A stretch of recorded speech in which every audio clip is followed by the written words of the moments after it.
There's been a movie made about it, gamblers and organized crime in control of Phenix City in the early 1950s. Historic pictures and movie posters hang in this Phenix City room created by Alan Woodall at his antique mall in Columbus. Woodall recalls crossing the river to gamble. Me and 2 or 3 friends would head to Phenix City and hit the 5-cent slot machines. Most of you nightclubs and honky-tonks were down under the hill. 87-year-old Emery Carlisle grew up in Phenix City, once known as Sin City.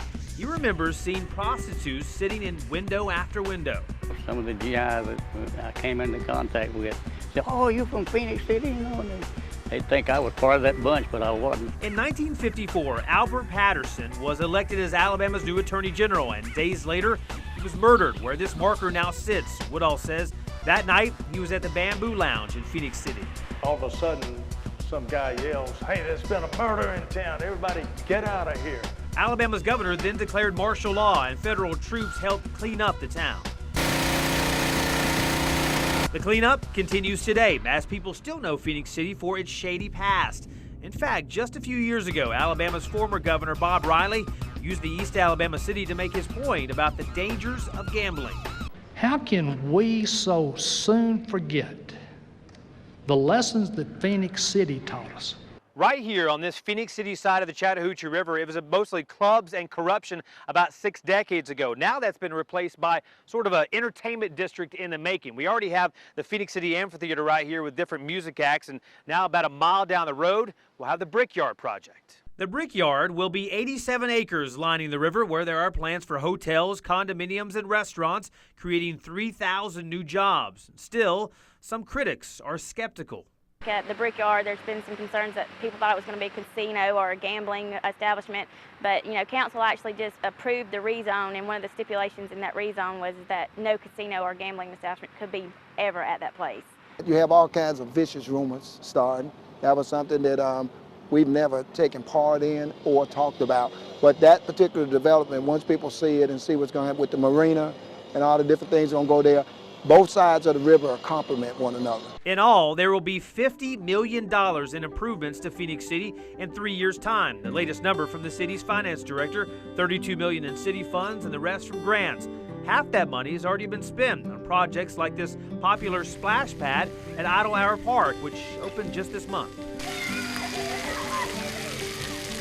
City Manager Wallace Hunter hoping to help rewrite the Phenix City story. And this right here is just looking at a few of the areas, the growth development. He says Phenix City has not just survived the recession, but thrived. Now with the new buildings going up and removing some of the old structures and taking it and remarketing Phenix City is something that we should have done a long time ago. From north, south, east, and west, the city's got plenty of opportunity for retail space. And on Retail Drive off of Highway 431, leaders are turning dirt into development. About to fill 5 commercial lots, one with a possible auto parts store. Right there up on the corner, there's possibly going to be a convenience store / McDonald's there. And then beside that, we've already got some plans in for a Waffle House. The city also purchased the old Phoenix Regional Hospital land and will transform that into the city's municipal building. Work is being finished now on the Riverwalk, near other signs of progress. The 14th Street pedestrian bridge now under construction, and next to that, a future 5-floor Courtyard Marriott. This particular area is the site for the hotel that's soon to come. And guests will be overlooking the world-class whitewater rafting course.